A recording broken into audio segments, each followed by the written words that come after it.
কাশ্মীর সীমান্তে পাক ভারত গোলাগুলি অব্যাহত থাকায় বাড়ছে উত্তেজনা। যে কোনো মূল্যে সার্বভৌমত্ব রক্ষা করতে পাকিস্তানে সর্বদলীয় ঐক্যমত। সিরিয়ার হাসাকায় বিয়ের অনুষ্ঠানে আইএসের হামলায় নিহত 22। রাশিয়ার সঙ্গে দ্বিপক্ষীয় আলোচনা স্থগিত করল যুক্তরাষ্ট্র।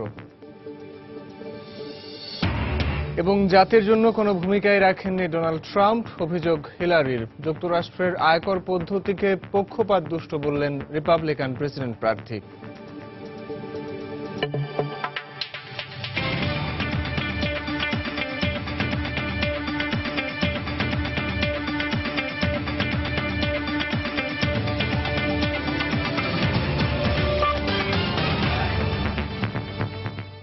আন্তর্জাতিক সময় সঙ্গে আছে আমি সাইফুল রুদ্র। কাশ্মীরে ভারত পাকিস্তান নিয়ন্ত্রণ রেখার কাছে গোলাগুলি অব্যাহত থাকায় দুদেশের মধ্যে উত্তেজনা বেড়েই চলেছে। মঙ্গলবার পাকিস্তানের বিরুদ্ধে অন্তত 6 বার কাশ্মীরে যুদ্ধবিরতি লঙ্ঘনের অভিযোগ করে ভারত। পাকিস্তান ও ভারতীয় জওয়ানদের বিরুদ্ধে কোনো উস্কানি ছাড়া তাদের সীমানায় গুলি ছোড়ার অভিযোগ তোলে। একই সঙ্গে যে কোনো পরিস্থিতি মোকাবেলায় সেনাদের প্রস্তুত থাকার নির্দেশ দিয়েছেন পাক সেনাপ্রধান রাহিল শরীফ। এদিকে কাশ্মীর বিষয়েও যে কোনো আগ্রাসন রুখতে পাক সরকারের কঠোর অবস্থানের প্রতি সমর্থন জানিয়েছে দেশটির সংসদীয় দলগুলো। সোমবার রাষ্ট্রীয় মর্যাদায় কাশ্মীরের বারামুল্লা জেলার সেনাঘাঁটিতে জঙ্গি হামলায় নিহত ভারতীয় সেনার অন্ত্যেষ্টিক্রিয়া সম্পন্ন হয়। তাকে শেষ শ্রদ্ধা জানান বিএসএফ ও সেনাবাহিনীর ঊর্ধ্বতন কর্মকর্তারা। গত রোববারের ওই হামলার ঘটনায় জড়িতদের খোঁজে অভিযান চললেও এখনও কাউকে গ্রেফতারের খবর পাওয়া যায়নি। এর আগে গত মাসে কাশ্মীরের উরি সেনাঘাঁটিতে একই ধরনের হামলায় প্রাণ হারান অন্তত 19 সেনা। ওই ঘটনায় পাকিস্তানকে সরাসরি দায়ী করার পর ছড়িয়ে পড়া পাক ভারত উত্তেজনা দিন দিন বাড়ছে। এরই ধারাবাহিকতায় গত কয়েকদিন ধরে কাশ্মীর সীমান্তে ভারত ও পাকিস্তান সেনাদের গোলাগুলি চলছে। মঙ্গলবারও ভারত ও পাকিস্তান একে অপরের বিরুদ্ধে কাশ্মীরের নিয়ন্ত্রণ রেখায় যুদ্ধবিরতি লঙ্ঘনের পাল্টাপাল্টি অভিযোগ করে। তবে এ ঘটনায় হতাহতের কোনো খবর পাওয়া যায়নি। Pakistan army carried out Poonch sector এবং শাহপুর এলাকায় পাক সেনারা কোনো উস্কানি ছাড়াই গুলি ছুড়েছে। আমাদের সেনারাও এর পাল্টা জবাব দেয়। একই সঙ্গে তারা কয়েকটি অনুপ্রবেশ চেষ্টাও রুখে দিয়েছে। এ অবস্থায় সোমবার পাকিস্তানের প্রধানমন্ত্রী নওয়াজ শরীফের ডাকে পার্লামেন্টের সর্বদলীয় বৈঠক অনুষ্ঠিত হয়। এতে বিরোধী দল পাকিস্তান পিপলস পার্টি পিপিপি সহ সব রাজনৈতিক দল কাশ্মীর বিষয়ে বর্তমান সরকারের অবস্থানের প্রতি সমর্থন জানায়। এটা আমাদের জন্য একটা গর্বের মুহূর্ত। কাশ্মীরিদের স্বাধীনতার প্রশ্নে আমরা সবাই এক হতে পেরেছি। কাশ্মীর বিষয়ে ভারতের অবস্থান আজ সবার কাছে পরিষ্কার। আস্তে আস্তে তাদের নৈতিক অবস্থানও দুর্বল হয়ে পড়ছে। শক্তিশালী পররাষ্ট্রনীতি, ইতিবাচক কূটনীতি ও প্রচারের মাধ্যমে কাশ্মীরিদের স্বাধীনতা আদায় করা সম্ভব। একই দিন পাকিস্তানি সামরিক বাহিনীর অভিযান পরিচালনার সক্ষমতা খতিয়ে দেখতে বাহিনীর ঊর্ধ্বতন কর্মকর্তাদের সঙ্গে বৈঠক করেন পাক সেনা প্রধান রাহিল শরীফ। বহির্বিশ্বের যে কোনো আগ্রাসন রুখতে সামরিক বাহিনী প্রস্তুত বলেও জানান তিনি। রিয়াদুল ইসলাম, সময় সংবাদ। পাকিস্তান নিয়ন্ত্রিত আজাদ কাশ্মীরে ভারতীয় সেনাদের সার্জিক্যাল স্ট্রাইকের ভিডিও প্রকাশের আহ্বান জানানোয় দিল্লির মুখ্যমন্ত্রী অরবিন্দ কেজরিওয়ালের সমালোচনা করেছে ক্ষমতাসীন দল বিজেপি। সার্জিক্যাল স্ট্রাইক নিয়ে প্রশ্ন তোলায় অরবিন্দ কেজরিওয়ালের পাশাপাশি কংগ্রেস নেতাদেরও সমালোচনা করে বিজেপি। ক্ষমতাসীন দলটি বলছে দেশটির সেনাবাহিনীর কর্মসূচি নিয়ে কোনো রাজনৈতিক দলের মন্তব্য তার করা উচিত নয়। একই ইস্যুতে মঙ্গলবার কেজরিওয়ালের কার্যালয়ের সামনে বিক্ষোভ করে বিজেপি সমর্থকরা। গেল সপ্তাহে নিয়ন্ত্রণ রেখা পেরিয়ে পাকিস্তান নিয়ন্ত্রিত কাশ্মীরের সন্ত্রাসী ঘাঁটিতে সার্জিক্যাল স্ট্রাইক তথা জঙ্গি বিরোধী বিশেষ অভিযান চালায় ভারতীয় সেনাবাহিনী। তবে ভারতের এই দাবি অস্বীকার করে আসছে পাকিস্তান। সিরিয়ার উত্তর পূর্বাঞ্চলে হাসাকা প্রদেশে একটি বিয়ের অনুষ্ঠানে আইএসের বোমা হামলায় অন্তত 22 জন নিহত হয়েছে। হামলায় আহত হয়েছেন বেশ কয়েকজন। সোমবার হাসাকা প্রদেশের তাল তাওয়েল গ্রামে এই হামলার ঘটনা ঘটে। Syrian observatory for human rights জানায়, কুর্দি নিয়ন্ত্রিত ওই এলাকায় সিরিয়ান ডেমোক্রেটিক ফোর্সের এক সদস্যের বিয়ের অনুষ্ঠান চলাকালে হামলাকারী হলের ভেতর ঢুকে আত্মঘাতী বোমার বিস্ফোরণ ঘটায়। এতে বরসহ 22 জন নিহত হওয়ার খবর পাওয়া গেলেও পরে এক প্রত্যক্ষদর্শী জানায় বর ও কনে দুজনই অক্ষত আছেন। হামলার পর টুইটার বার্তায় এর দায় স্বীকার করে জঙ্গি সংগঠন আইএস। এর আগে হামা শহরে আইএস এর আত্মঘাতী বোমা হামলায় 3 জন নিহত হয়, আহত হয় 11 জন। অব্যাহত রুশ বিমান হামলায় সিরিয়ায় সাধারণ নাগরিকদের ক্ষয়ক্ষতির অভিযোগ এনে সহিংসতা বন্ধে রাশিয়ার সঙ্গে দ্বিপক্ষীয় আলোচনা স্থগিত করেছে যুক্তরাষ্ট্র। এদিকে আলেপ্পোর বিদ্রোহী নিয়ন্ত্রিত হাসপাতালে আবারও বোমা হামলা চালিয়ে চালিয়েছে সিরীয় বিমান বাহিনী। এদিকে আলেপ্পোর বেশ কিছু এলাকা পুনর্দখলের পর নিয়ন্ত্রিত এলাকা থেকে বিদ্রোহীদের চলে যাওয়ার প্রস্তাব দিয়েছে সিরীয় সরকার। এক সপ্তাহের মধ্যে তৃতীয়বারের মতো আলেপ্পোর বিদ্রোহী নিয়ন্ত্রিত হাসপাতালে বিমান হামলা চালিয়েছে সিরীয় বিমান বাহিনী। হামলায় হাসপাতালের এক অংশের দেওয়াল সম্পূর্ণ ধসে পড়ে বলে জানিয়েছে হাসপাতাল কর্তৃপক্ষ। এছাড়া বিমান হামলায় হাসপাতালের 3 পরিচালনা কর্মী নিহত হয়েছেন বলে জানায় তারা। তবে যুক্তরাজ্য ভিত্তিক Syrian observatory of human rights জানায় বিমান হামলায় ওই এলাকার অন্তত 6 জন নিহত হয়েছেন। এদিকে যুদ্ধবিরতি ভেঙে অব্যাহত বিমান হামলা চালানোর অভিযোগে সিরিয়া বিষয়ে রাশিয়ার সঙ্গে দ্বিপক্ষীয় যোগাযোগ বাতিল করেছে যুক্তরাষ্ট্র। সোমবার সিরীয় সংকট সমাধানে মস্কোর সঙ্গে চলমান দ্বিপক্ষীয় যোগাযোগ স্থগিত করে ওয়াশিংটন। মার্কিন পররাষ্ট্র অধিদপ্তর এ তথ্যের সত্যতা নিশ্চিত করেছে। পররাষ্ট্র অধিদপ্তরের মুখপাত্র জোশ আর্নেস্ট এক সংবাদ সম্মেলনে জানান, সিরীয় বিষয়ে রাশিয়ার সঙ্গে আলোচনার আর কিছু অবশিষ্ট নেই। এছাড়া সুইজারল্যান্ডের জেনেভায় সিরীয় যুদ্ধ বিষয়ক কর্মপরিকল্পনা কমিটি থেকে মার্কিন কর্মকর্তাদের সরিয়ে নেওয়ার ঘোষণা দেন তিনি। আমি ব্যাপারটি পরিষ্কার করে জানাতে চাই, ওবামা প্রশাসন সিরীয় বিষয়ে রাশিয়ার সঙ্গে যোগাযোগের ইতি টানছে। রাশিয়া চুক্তিটির পক্ষে কোনো ধরনের ভূমিকা পালন করেনি। আমরা শুধু সাধারণ নাগরিকের মৃত্যু লক্ষ্য করছি। বিষয়টি নিয়ে ভিন্নভাবে ভাবার সময় এসেছে। এদিকে ব্যাপক বিমান হামলা ও স্থল অভিযান চালিয়ে আলেপ্পোর উত্তর পশ্চিমাঞ্চলের বেশিরভাগ এলাকা নিজেদের দখলে নেওয়ার ঘোষণা দিয়েছে সিরীয় সরকার। রাষ্ট্র নিয়ন্ত্রিত সানা নিউজ এজেন্সি জানায়, আলেপ্পোর আল শফিক এরিয়া, আল হামরা হিল, কিন্ডি হাসপাতাল ও একটি শিল্প এলাকা পুনর্দখলে নিয়েছে সিরীয় ও মিত্র বাহিনী। এছাড়া বিদ্রোহীদের আলেপ্পো নিয়ন্ত্রিত অংশ থেকে চলে যাওয়ার আহ্বান জানায় সিরীয় সেনাবাহিনী। বিদ্রোহীরা রাজি হলে নিরাপদ রাস্তা ও ত্রাণ সরবরাহ দেওয়ার প্রস্তাবও দিয়েছে তারা।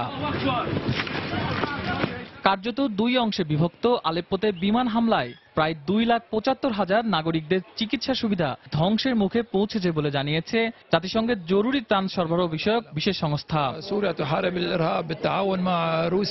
সেই সঙ্গে প্রচন্ড খাদ্য সংকটের মধ্যে পড়েছে আলেপ্পোর নাগরিকরা। ত্রাণ সরবরাহের চেষ্টা থাকলেও যুদ্ধবিরতি ছাড়া তা আলেপ্পোতে পৌঁছানো সম্ভব নয় বলে জানিয়েছেন তারা। শাশ্বত সত্য, সময় সংবাদ। পরমাণু অস্ত্র তৈরিতে ব্যবহৃত প্লুটোনিয়াম ধ্বংসের বিষয়ে যুক্তরাষ্ট্রের সঙ্গে চুক্তি স্থগিত করার নির্দেশ দিয়েছেন রাশিয়ার প্রেসিডেন্ট ভ্লাদিমির পুতিন। চুক্তি কার্যকরের পর থেকে রাশিয়া একতরফাভাবে তা বাস্তবায়ন করে এলেও যুক্তরাষ্ট্র বারবার প্রতিশ্রুতি লঙ্ঘন করছে বলে অভিযোগ করে ক্রেমলিন। সিরিয়া ও ইউক্রেন ইস্যুতে দুদেশের সম্পর্কে সাম্প্রতিক উত্তেজনার মধ্যেই এই চুক্তি স্থগিত করা হলো।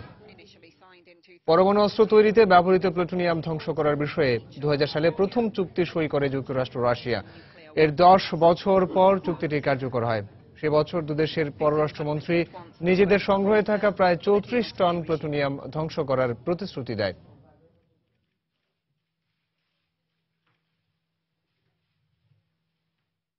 মার্কিন প্রেসিডেন্ট নির্বাচনের ডেমোক্র্যাট প্রার্থী হিলারি ক্লিন্টন বলছেন, জাতির জন্য কোনো ভূমিকাই রাখেননি ডোনাল্ড ট্রাম্প। ওহাইওতে এক সমাবেশে ট্রাম্পের আয়কর না দেওয়ার সমালোচনায় এমন মন্তব্য করেন হিলারি। তবে নিজে আয়কর ফাঁকি দিলেও যুক্তরাষ্ট্রের আয়কর পদ্ধতিকে পক্ষপাতদুষ্ট উল্লেখ করে ট্রাম্প বলেছেন, এই ত্রুটিপূর্ণ পদ্ধতি ঠিক করার প্রতিভা তার আছে। এর মধ্যে আজ মুখোমুখি বিতর্কে নামছেন দু দলের ভাইস প্রেসিডেন্ট পদপ্রার্থী সিনেটর টিম কেইন ও governor Mike Pence. New York টাইমসে ট্রাম্পের আয়কর ফাঁকি সংক্রান্ত প্রতিবেদন প্রকাশের পর প্রতিপক্ষ হিলারি ক্লিন্টনের প্রচারণা শিবির ও অন্যান্য ব্যক্তি ও প্রতিষ্ঠানের নানা কটাক্ষ ও সমালোচনার জবাব দিতে শুরু করেছে ট্রাম্প শিবির। সোমবার কলোরাডোয় প্রচারণায় গিয়ে ট্রাম্প নিজেই বলেছেন, নিজের স্বার্থে অত্যন্ত বুদ্ধিমত্তার সঙ্গে তিনি আয়কর আইনের ফাঁক ফোকরগুলো ব্যবহার করেছেন। যুক্তরাষ্ট্রের আয়কর পদ্ধতিকে পক্ষপাতদুষ্ট ও ত্রুটিপূর্ণ বলে উল্লেখ করেন ট্রাম্প। তিনি বলেন, সংবাদ মাধ্যম তার আয়কর বিবরণী দাখিলের বিষয় নিয়ে অন্ধের মতো। দর্শক, আমরা রিপোর্টটি একটু পরে দেখব। এই মুহূর্তে আমরা যাব রাজধানীর স্কয়ার হাসপাতালে। সেখানে সিলেটের ছাত্রলীগ নেতার চাপাতির আঘাতে গুরুতর আহত খাদিজার সবশেষ অবস্থা জানাতে ব্রিফ করছেন রাজধানীর স্কয়ার হাসপাতালের পরিচালক মির্জা নাজিম উদ্দিন। ইনজুর্ড হয়েছে। এখন এই মেয়েটা যখন আমাদের এখানে আসে, তাকে নিউরো সার্জিক্যাল আইসিইউতে ভর্তি করা হয়েছে এবং নিউরো সার্জন আমাদের ডক্টর রেজাউল সাত্তার, ওনার চিকিৎসাধীন আছে। উনি ঘন্টা 2 আগে ওনাকে নিয়ে ফার্দার অপারেশন করার জন্য ওটিতে ঢুকেছেন। এখন পর্যন্ত অপারেশন চলছে, অপারেশন শেষ হয় নাই। অ্যাবভ অল সবকিছু মিলিয়ে ওনার কন্ডিশন খুবই খারাপ, ক্রিটিক্যাল ইল, তার বাঁচার সম্ভাবনা খুবই কম। তারপরে অপারেশন করেছে উইথ দ্য হোপ যাতে একটা কিছু করা যায় আর কি, হয়তো বা বাঁচার সম্ভাবনা ক্ষীণ হলেও থাকতে পারে। মোটামুটি অবস্থায় অপারেশন করার পরে উনি থাকবেন আইসিইউতে উইথ ভেন্টিলেটরি সাপোর্ট, মানে লাইফ সাপোর্ট যেটা আপনারা বলেন সাধারণত আর কি। আমরা চেষ্টা করব, আপনারা সবাই দোয়া করেন যাতে মেয়েটা ভালো হয়ে যায়। Thank you. অপারেশনের ব্যাপারটা যে সার্জন অপারেশন করতে উনি আমাকে বলেছেন আরো ঘন্টাখানেক লাগতে পারে। কয়জন অপারেশন করছে? 3 জন। বাকি ডক্টরদের নামগুলো যদি ওনার ইনজুরি মেইনলি হেডে এবং 2 হাতে। কারণ হলো যে উনি যখন হাত দিয়ে ফেরানোর চেষ্টা করছে তখন 2 হাতের টেন্ডনগুলো কেটে গেছে। ঠিক আছে, অপারেশন থিয়েটারে কয়টা ঢুকানো হয়েছে? নামগুলো যদি বলেন যারা এই অপারেশনে ওইটা পরে নিতে হবে। অপারেশন থিয়েটারে কয়টা ঢুকানো হয়েছে? এখন জিজ্ঞেস করেন। দর্শক, স্কয়ার হাসপাতালে খাদিজার অপারেশন চলছে, তার অবস্থা খুবই গুরুতর এবং অপারেশন শেষ হতে আরো ঘণ্টাখানেক সময় লাগবে। সেই অবস্থাগুলো জানাচ্ছিলেন রাজধানীর স্কয়ার হাসপাতালের পরিচালক মির্জা নাজিম উদ্দিন। মার্কিন প্রেসিডেন্ট নির্বাচনের ডেমোক্রেট প্রার্থী হিলারি ক্লিন্টন বলেছেন জাতির জন্য কোনো ভূমিকাই রাখেননি ডোনাল্ড ট্রাম্প। ওহাইওতে এক সমাবেশে ট্রাম্পের আয়কর না দেওয়ার এমন সমালোচনায় মন্তব্য করেন হিলারি। তবে নিজে আয়কর ফাঁকি দিলেও যুক্তরাষ্ট্রের আয়কর পদ্ধতিকে পক্ষপাতদুষ্ট উল্লেখ করে ট্রাম্প বলেছেন এই ত্রুটিপূর্ণ পদ্ধতি ঠিক করার প্রতিভা তার আছে। এর মধ্যে আজ মুখোমুখি বিতর্কে নামছেন দু দলের ভাইস প্রেসিডেন্ট পদপ্রার্থী সিনেটর টিম কেইন ও governor Mike Pence. New York টাইমসে ট্রাম্পের আয়কর ফাঁকি সংক্রান্ত প্রতিবেদন প্রকাশের পর প্রতিপক্ষ হিলারি ক্লিন্টনের প্রচারণা শিবির ও অন্যান্য ব্যক্তি ও প্রতিষ্ঠানের নানা কটাক্ষ ও সমালোচনার জবাব দিতে শুরু করেছে ট্রাম্প শিবির। সোমবার কলোরাডোয় প্রচারণায় গিয়ে ট্রাম্প নিজেই বলেছেন নিজের স্বার্থে অত্যন্ত বুদ্ধিমত্তার সঙ্গে তিনি আয়কর আইনের ফাঁক ফোকরগুলো ব্যবহার করেছেন। যুক্তরাষ্ট্রের আয়কর পদ্ধতিকে পক্ষপাতদুষ্ট ও ত্রুটিপূর্ণ বলে উল্লেখ করেন ট্রাম্প। তিনি বলেন সংবাদ মাধ্যম তার আয়কর বিবরণী দাখিলের বিষয় নিয়ে অন্ধের মতো আচরণ করছে। যুক্তরাষ্ট্রের আয়কর আইনের ত্রুটি নিয়ে আমি অনেক আগে থেকেই বলে আসছি। রাজনীতিবিদরা নিজেদের স্বার্থে এমন একটি আয়কর পদ্ধতি বহাল রেখেছেন। স্বীকার করছি এই আইনের সুযোগ নিয়ে আমি অনেক লাভবান হয়েছি। তারপরও বলছি নির্বাচিত হলে মার্কিনীদের স্বার্থে এ পদ্ধতি ঠিক করব আমি। আমার সে প্রতিভা আছে। ট্রাম্প নিজের মুখে আয়কর আইন ব্যবহার করে লাভবান হবার কথা স্বীকার করার বিষয়টিকে হাতিয়ার হিসেবে লুফে নিয়েছেন ডেমোক্রেটিক প্রার্থী হিলারি ক্লিন্টন। ওহাইওর টলেডোতে এক সমাবেশে তিনি বলেন ট্রাম্প যে কর দেন না অনেকদিন ধরেই এমন ধারণার কথা তিনি বলে আসছেন। নিউ ইয়র্ক টাইমসের প্রতিবেদন তার সে ধারণাকে প্রমাণ করেছে। আয়কর না দিয়ে ট্রাম্প জাতির উন্নয়নে কোনো ভূমিকা রাখছেন না বলেও মন্তব্য করেন হিলারি। আমরা সবাই যখন মাথার ঘাম পায়ে ফেলে উপার্জন করছি আর তার অংশবিশেষ সরকারকে দিয়ে দিচ্ছি তখন ট্রাম্প হাত গুটিয়ে আছেন। ভাবতে পারেন আপনারা তিনি এ জাতির জন্য কিছুই করেননি, শিক্ষার্থী বা প্রবীণদের কল্যাণে কিংবা সেনাবাহিনীর জন্য একটা পয়সাও দেননি তিনি। আবার মুখে বলছেন আমাদের সেনাবাহিনীর অবস্থা নাকি যা তা। অবস্থা যা তাই হবে যদি আমরা সবাই ট্রাম্পের মতো আয়কর দেয়া বন্ধ রাখি। হিলারি আর ট্রাম্পের বাকযুদ্ধ যখন চরমে তখন দর্শকদের নজর নিবদ্ধ তাদের রানিং মেটদের দিকে। ভার্জিনিয়ার লংউড বিশ্ববিদ্যালয়ে মঙ্গলবার হিলারির running mate senator Tim Kaine ও ট্রাম্পের running mate governor Mike Pence vice presidential বিতর্কে নামছেন। সোমবার বিশ্ববিদ্যালয়ের শেষ মুহূর্তের প্রস্তুতি নিতে দেখা যায়। হাফসাতুন্নেসা, সময় সংবাদ। রিপাবলিকান প্রার্থী ডোনাল্ড ট্রাম্পের দাতব্য সংস্থা ট্রাম্প ফাউন্ডেশনকে নিউ ইয়র্কে তহবিল সংগ্রহ বন্ধের নির্দেশ দিয়েছেন নিউ ইয়র্কের অ্যাটর্নি জেনারেল। নিউ ইয়র্কে ফাউন্ডেশনটির নিবন্ধন ঠিকভাবে না করায় সোমবার এই আদেশ দেওয়া হয়। এ বিষয়ে তদন্তের নির্দেশও দেওয়া হয়েছে। ট্রাম্পের প্রচারণা শিবিরের পক্ষ থেকে বলা হয়েছে অ্যাটর্নি জেনারেলের তদন্তে সহায়তা করবে ট্রাম্প ফাউন্ডেশন।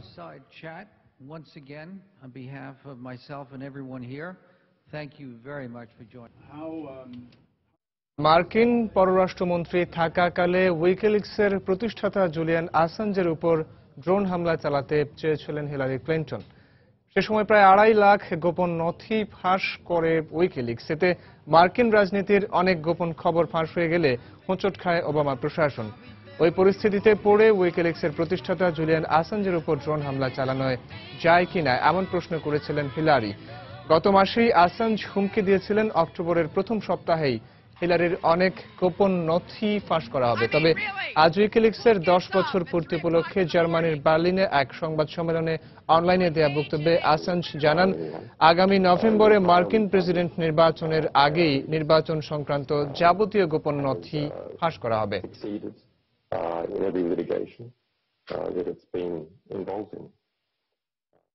আন্তর্জাতিক সময় আরো দেখবেন। হাইতির পশ্চিম উপকূলের দিকে ধেয়ে আসছে শক্তিশালী হারিকেন ম্যাথিউ, ঘন্টায় 230 কিলোমিটার বেগে আঘাত পূর্বাভাস। যুক্তরাষ্ট্রের ম্যারিল্যান্ডে বাংলাদেশি বংশোদ্ভূত এক মার্কিন নাগরিকের বিরুদ্ধে আইএসকে সহযোগিতা ও মার্কিন সেনাবাহিনীর উপর হামলার পরিকল্পনার অভিযোগ এনেছেন আদালত। সরকার পক্ষের আইনজীবীদের বরাত দিয়ে গণমাধ্যম জানায়, 24 বছর বয়সী নীলাশ মোহাম্মদ নামের ওই বাংলাদেশি স্বপ্রণোদিত হয়ে আইএস এর সঙ্গে যোগাযোগ করে। তিনি 2 দশক ধরে ম্যারিল্যান্ডে বসবাস করলেও 2015 সাল থেকে সামাজিক মাধ্যমে আইএস এর সঙ্গে তার যোগাযোগ ছিল। এমনকি নীলাশ ইরাকে আইএস সদস্যদের $80,000 অর্থ সহায়তা দিয়েছেন বলেও দাবি করে মার্কিন গোয়েন্দারা। সম্প্রতি এফবিআই সূত্র পরিচয় গোপন করে নীলাশের সঙ্গে এক হয়ে গোলাবারুদ ক্রয় করে। পরে এফবিআই এজেন্ট নীলাশকে গ্রেফতার করে। আইএস এর নির্দেশনা অনুসারে মার্কিন সেনা সদস্যদের উপর হামলার জন্যই তিনি অস্ত্র সংগ্রহ করেন বলে জানায় কর্তৃপক্ষ। আগামী বছর বাংলাদেশ সফরে আসছেন পোপ ফ্রান্সিস, তবে পরিস্থিতি বিবেচনা করে তার সফরের সময়সূচি পরে জানানো হবে। সোমবার আজারবাইজান থেকে ভ্যাটিকানে ফেরার পথে 2017 সালের বিদেশ ভ্রমণের পরিকল্পনা প্রকাশ করেন রোমান ক্যাথলিক চার্চের এই প্রধান। আগামী বছর মে মাসে পর্তুগাল সফরের কথা জানান পোপ ফ্রান্সিস। একই সঙ্গে বাংলাদেশ ও ভারত সফরের বিষয়টিও প্রায় নিশ্চিত বলে উল্লেখ করেন তিনি। এছাড়া পোপ জানান, পর্তুগাল ও আফ্রিকার কয়েকটি দেশ ভ্রমণ করার পরিকল্পনা রয়েছে তার। 2013 সালে দায়িত্ব গ্রহণের পর এরই মধ্যে 16টি দেশ ভ্রমণ করেছেন পোপ ফ্রান্সিস।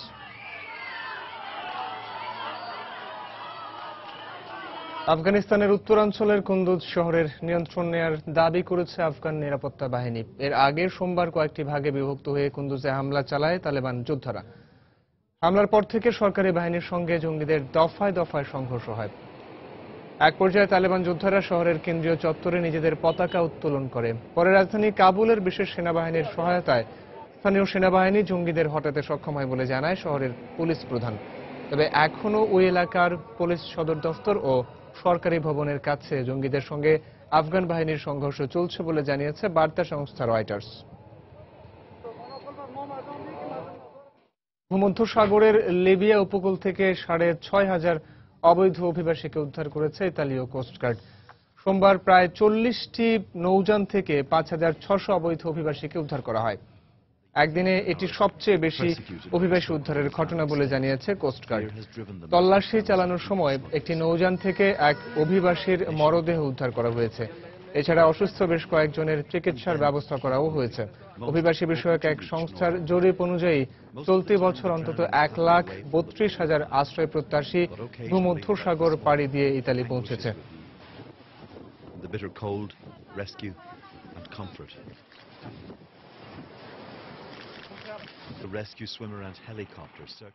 শরণার্থী সংকট মোকাবেলায় বিশ্বের ধনী দেশগুলো নেতৃত্ব প্রদানে ব্যর্থ হয়েছে বলে অভিযোগ করেছে আন্তর্জাতিক মানবাধিকার সংস্থা অ্যামনেস্টি ইন্টারন্যাশনাল। একই সঙ্গে এসব দেশ সংকট সমাধানে যথাযথ ভূমিকা পালন করছে না বলেও জানায় তারা।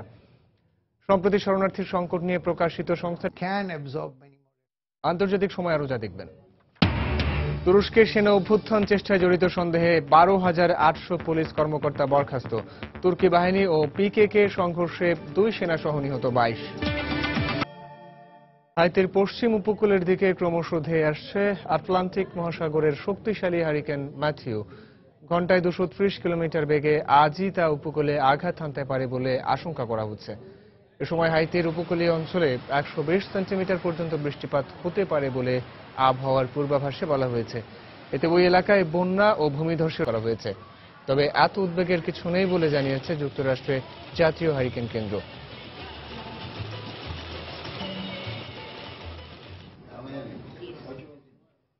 টানা বৃষ্টি আর প্রচন্ড ঝড়ে অস্ট্রেলিয়ার দক্ষিণাঞ্চলের জনজীবন বিপর্যস্ত হয়ে পড়েছে। এছাড়াও ক্ষতিগ্রস্ত হয়েছে বহু ঘরবাড়ি ও স্থাপনা। অব্যাহত বৃষ্টির পাশাপাশি সোমবার ঝড়ো বাতাসের কারণে অ্যাডিলেড হিলস এলাকার বহু গাছপালা ও ফসলি জমি ধ্বংস হয়ে যায়। এছাড়াও পানিবন্দী হয়ে পড়েছে বেশ কয়েকটি এলাকার মানুষ। ঝড়ের কারণে রেল লাইনের উপর গাছপালা উপড়ে পড়ায় ব্যাহত হচ্ছে ওই অঞ্চলের ট্রেন যোগাযোগ। এছাড়াও বিচ্ছিন্ন হয়ে গেছে বেশ কয়েকটি এলাকার বিদ্যুৎ যোগাযোগ ব্যবস্থা। বৃষ্টিপাত আরও কয়েকদিন অব্যাহত থাকবে বলে দেশটির আবহাওয়া দফতরের পক্ষ থেকে জানানো হয়েছে।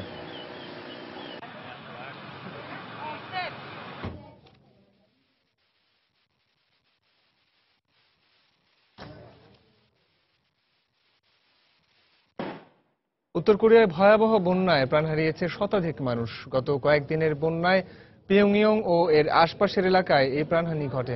আন্তর্জাতিক রেডক্রস ও রেড ক্রিসেন্ট সোসাইটি জানায় বন্যায় ক্ষতিগ্রস্ত হয়েছে প্রায় 30,000 ঘরবাড়ি। মানবেতর জীবনযাপন করছে প্রায় 6 লক্ষ মানুষ। ক্ষতিগ্রস্তদের জন্য জরুরি ত্রাণ সহায়তা পাঠিয়েছে রেডক্রস সংস্থা। সংস্থাটির প্রধান বলছেন, সামনের দিনগুলোতে শীতের তীব্রতা বাড়ার আগেই ক্ষতিগ্রস্তদের জন্য জরুরি ব্যবস্থা নেওয়া প্রয়োজন। এজন্য সংস্থাটি আন্তর্জাতিক সম্প্রদায়ের কাছে $1.5 কোটি সহায়তা আবেদন চেয়েছে।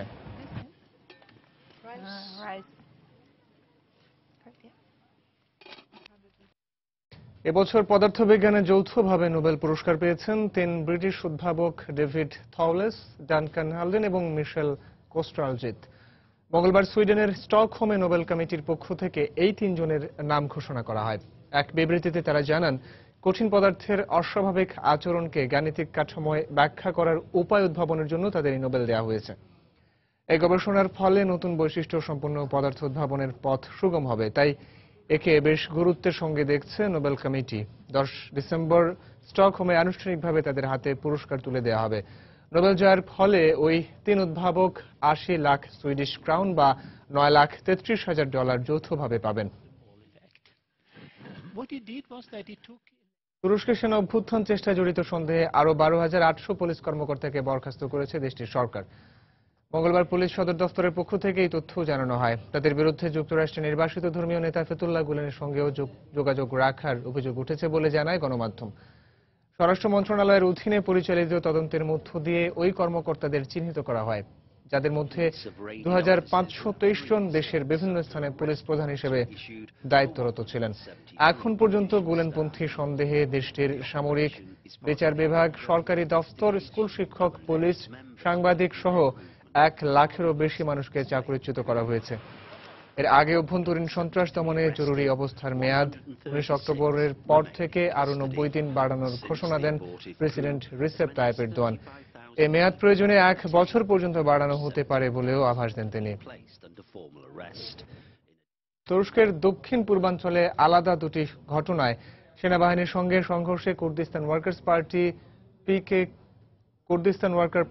পার্টির 20 সদস্য ও 2 সেনা কর্মকর্তা নিহত হয়েছে।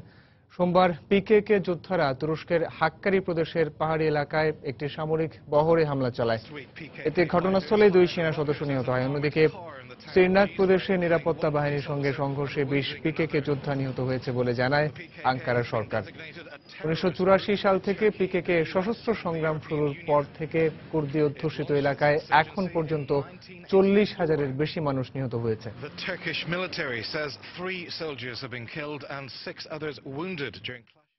দীর্ঘদিনের দাবির পরিপ্রেক্ষিতে অবশেষে সোমবার রাতে কাভেরী নদীর কিছু পরিমাণ পানি তামিলনাড়ুতে ছেড়েছে কর্ণাটক কর্তৃপক্ষ। এর আগে 2 বার সুপ্রিম কোর্টের আদেশ অমান্য করার পর এদিন তামিলনাড়ুতে পানি ছেড়েছে কর্ণাটক।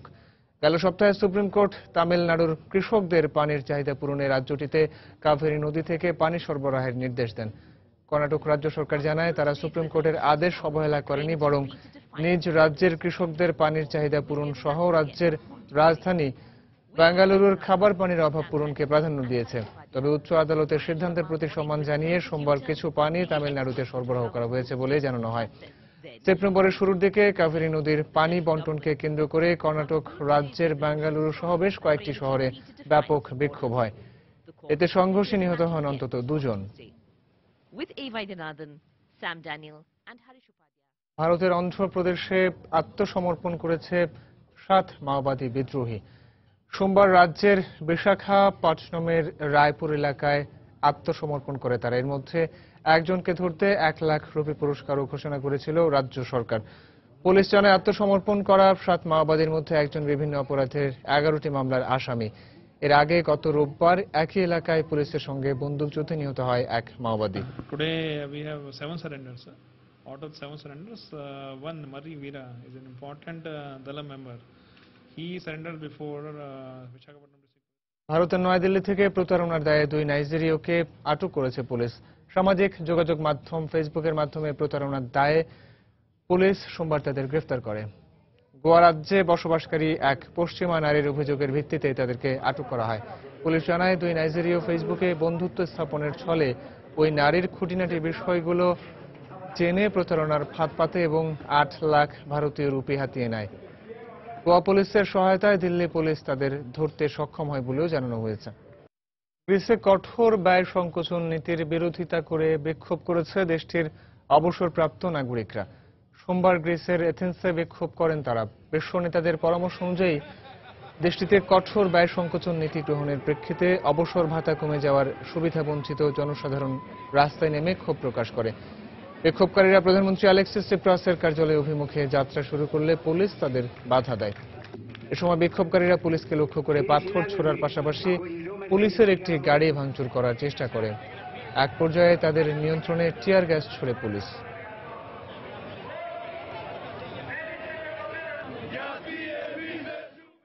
পার্ক বিদ্রোহীদের সঙ্গে করা শান্তি চুক্তি রক্ষায় চুক্তির বিরোধিতাকারীদের সঙ্গে আলোচনার জন্য শীর্ষ পর্যায়ের সরকারি কর্মকর্তাদের একটি দল গঠন করেছেন কলম্বিয়ার প্রেসিডেন্ট জুয়ান ম্যানুয়েল সান্তোস।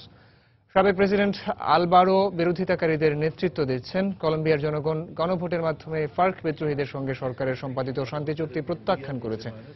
গণভোটের এই রায় মেনে নিলেও শান্তি প্রতিষ্ঠার জন্য কাজ করে যাবেন বলে ঘোষণা দিয়েছিলেন সান্তোস। তাই তারই পরিপ্রেক্ষিতে রাজনৈতিক দলের নেতাদের সঙ্গে বৈঠকের পর আলোচনার জন্য সান্তোস উচ্চ পর্যায়ের এই দল গঠনের ঘোষণা দেন। এদিকে জাতিসংঘ মহাসচিব বান কি মুন বলেছেন, কলম্বিয়ার শান্তি প্রক্রিয়াকে সমর্থন করে যাবে জাতিসংঘ। শান্তি চুক্তি নিয়ে রোববার অনুষ্ঠিত গণভোটে 50.24% মানুষ বিপক্ষে ভোট দেয়। পক্ষে দেয় 49.8%।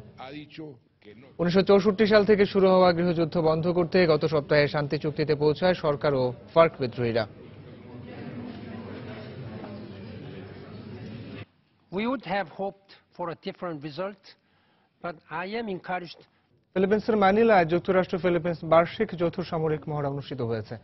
2 দেশের পারস্পরিক সামরিক নিরাপত্তা ব্যবস্থা উন্নয়নের লক্ষ্যে যৌথ এই সামরিক মহড়ার আয়োজন করা হয় বলে 2 দেশের পক্ষ থেকে জানানো হয়। মহড়ায় 2 দেশের অত্যাধুনিক সব সামরিক যানের প্রদর্শনীর পাশাপাশি বিভিন্ন ধরনের সামরিক অভিযান ও দুর্যোগ মোকাবেলার মহড়া পরিচালনা করা হয়। যৌথ এই সামরিক মহড়ায় 2 দেশের শীর্ষ সামরিক কর্মকর্তারা অংশ নেন। আগামী কয়েকদিন ফিলিপিন্সের উত্তরাঞ্চলীয় লুজন দ্বীপে এই সামরিক মহড়া অনুষ্ঠিত হবার কথা রয়েছে। মহড়ায় 2 দেশের নৌবাহিনীর বেশ কয়েকটি অত্যাধুনিক রণতরীয় প্রদর্শনের কথা রয়েছে।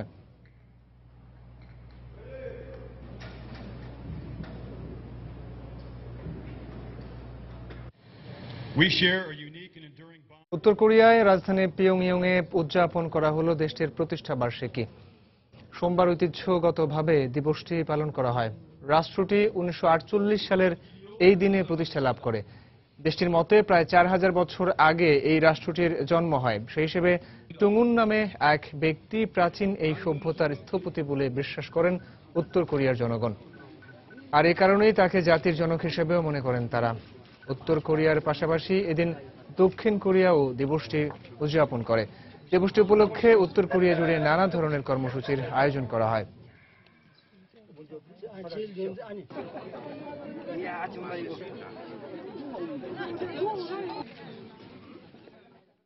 দুর্গাপূজা উপলক্ষে সকাল থেকে রাত পর্যন্ত বিভিন্ন পূজা মণ্ডপের উদ্বোধনে ব্যস্ত সময় পার করছেন পশ্চিমবঙ্গের মুখ্যমন্ত্রী মমতা বন্দ্যোপাধ্যায়। নিজ এলাকা থেকে শুরু করে পাড়া মহল্লার পূজা আয়োজনে অংশ নিতে ভোলেননি মমতা। 30 সেপ্টেম্বর মহালয়ার দিন থেকে 3 অক্টোবর পর্যন্ত মোট 35টি পূজা মণ্ডপের উদ্বোধন করেন তিনি। উদ্বোধনের অপেক্ষায় রয়েছে আরও 60টি মণ্ডপ। কলকাতা থেকে সুব্রত আচার্যের পাঠানো তথ্য ছবি নিয়ে দেখুন ডেস্ক রিপোর্ট। দুর্গাপূজার মৌসুম ঘনিয়ে এলে দক্ষিণ কলকাতার নিজ এলাকা থেকে শুরু করে পাড়া মহল্লার ছোট পরিসরে আয়োজিত পূজায় অংশ নেন মমতা।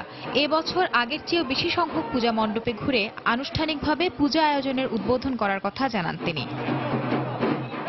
দক্ষিণ কলকাতার যে কটি পূজা মণ্ডপ দর্শনার্থীদের নজর কাড়ে তার মধ্যে অন্যতম নতুন দল ক্লাবের পূজা। এবার নির্দিষ্ট কোনো থিম না রেখে দেবীকে সাবেকি ঘরানায় তৈরি করেছেন তারা। মণ্ডপ সাজানো হয়েছে খেজুর গাছ, পাখি ও ছোট ঘরের মোটিফ দিয়ে। সোমবার সন্ধ্যায় এই মণ্ডপের উদ্বোধন করেন তৃণমূল নেত্রী মমতা। এ সময় ঢাকের তারে তাকে স্বাগত জানানো হয়। এর আগে শহরের আরেকটি নজরকাড়া পূজা মণ্ডপ বরিশা ক্লাব পরিদর্শনে যান মমতা। সানাই থিমে তৈরি করা হয়েছে এবারের মণ্ডপ। আমি আপনাদের সকলকে নবরাত্রি, দুর্গাপুজো, তার সকলকে আপনাদের অভিনন্দন জানাচ্ছি। শরতের এই শিউলি সন্ধ্যায় সকলের মঙ্গল কামনা করি। সবাইকে শুভ শারদীয়া জানিয়ে যাচ্ছি। উৎসবের দিনগুলো সকলের খুব ভালো কাটুক। গত 30 অক্টোবর মহালয়ার দিন থেকে 3 অক্টোবর পর্যন্ত মমতা ব্যানার্জি মোট 35টি পূজা মণ্ডপের উদ্বোধন করেন। উদ্বোধনের অপেক্ষায় রয়েছে আরো 60টি মণ্ডপ।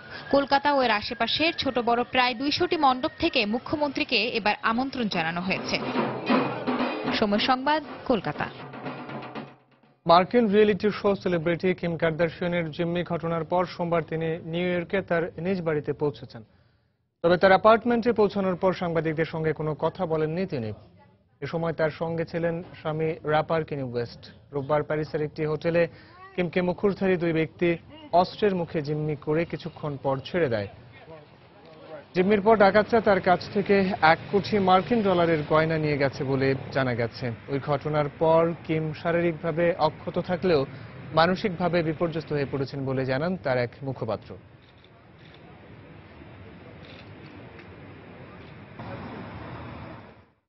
এ পর্যায়ে আবারও জানাবো আন্তর্জাতিক সময়ের শীর্ষ সংবাদগুলো। কাশ্মীর সীমান্তে পাক ভারত গোলাগুলি অব্যাহত থাকায় বাড়ছে উত্তেজনা। যে কোনো মূল্যে সার্বভৌমত্ব রক্ষা করতে পাকিস্তানের সর্বদলীয় ঐক্যমত। সিরিয়ার হাসাকায় বিয়ের অনুষ্ঠানে আইএসের হামলায় নিহত 22। রাশিয়ার সঙ্গে দ্বিপক্ষীয় আলোচনায় স্থগিত করল যুক্তরাষ্ট্র।